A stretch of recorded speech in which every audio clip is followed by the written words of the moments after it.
the age of this accessibility to information and to documentary style videos.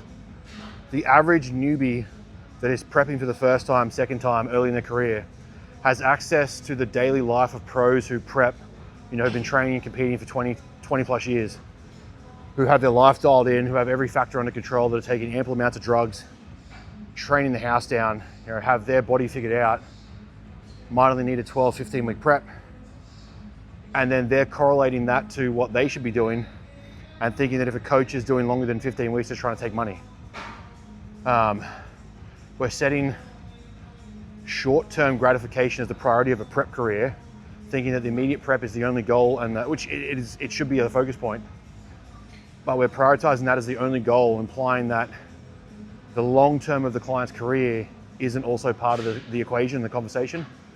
And then from that, because it's become so generalized, it's become so accessible to everyone, what happens when you increase population sizes, you increase sample sizes, you start to increase the risk factors that come along with that, the personality tropes that come with that don't necessarily align with the sport. But because it's now looked at as this general thing that everyone gets to do and this experience that everyone should be able to do, it creates a lot of risk factors or exacerbation of risk factors, and then becomes the blame for that exacerbation. It's one of the most frustrating inverse relationships I've ever seen. So we're lowering the barrier of entry, allowing everyone to do it, but then because of the type of person who is drawn to something like this, there is a lot of emotional insecurity, body image issues, self-worth issues that are thought to be found on a stage. If you don't find it in yourself, you are not going to find it in a bodybuilding career. So that is probably one of the biggest issues that I find in the gaps between preps on social media, preps in real life. So a lot of people aren't doing it for the right reasons.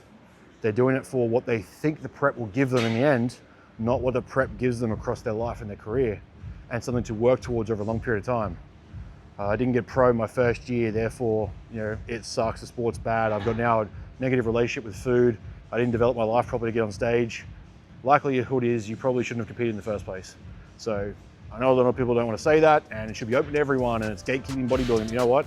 Extreme things should have a kind of degree of gatekeeping. I can't just go drive Formula One because I feel like I could have a car license. So that's, the difference.